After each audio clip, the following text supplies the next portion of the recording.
Good day and welcome back to the Vitality Project. I'm Dr. Bob. Thanks for joining me today. Yesterday we practiced what we call preempting our worries, and we did that by applying mindful awareness practice to the state of our bodies and brains, even amidst worries. It's a bit crazy to imagine, isn't it, that we can actually take our day-to-day worries from a smaller container filled to the brim, let's say, with our worries, and pour them into a larger container, which is enhanced, as we discovered yesterday, by mindful presence.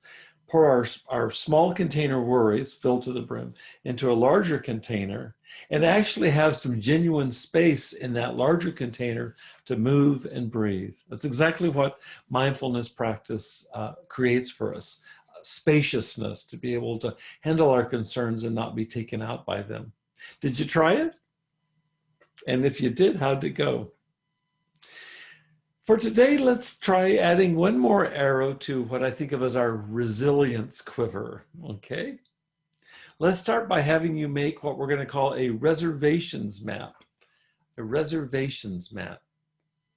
As before, what I'd like you to do is take a blank sheet of paper, draw an oval in the center, write down inside that oval your single greatest reservation about your being able to sustain your own recovery from any kind of addictive behavior that you may have had in the past.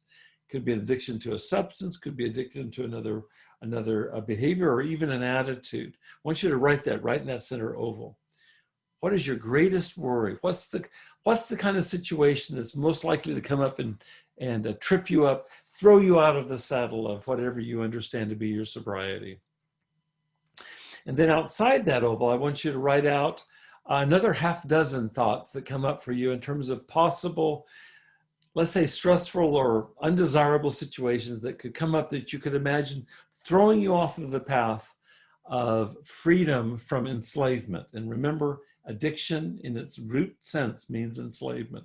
So anything that would throw you from freedom back into enslavement, back into old self-medicating or numbing out behaviors, whether with substance or other compulsions, like we said. These are, and substance or compulsions that end up actually hurting us in the end. So in the center, what would throw you off a reservation? Around that, a half a dozen other reservations. These are reservations like, I've got some reservations about being able to hold on to my recovery here. Don't give it a lot of thought, just write out your first thoughts, okay? When you're done with that, turn your paper over and write down, how does your body feel right now as you bring up these reservations? For example, do you have any tension in your body, and where does it locate? Next, I want you to reflect on any negative storylines that are supplied by what we've been calling as the depressor.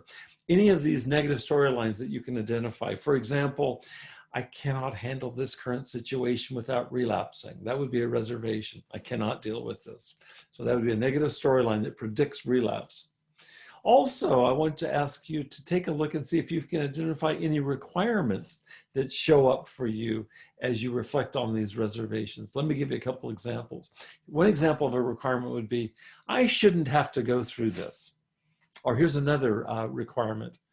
This isn't fair, and life should be fair. These are requirements that we place on reality that typically lead to increased distress for us. Let's see what you find, okay?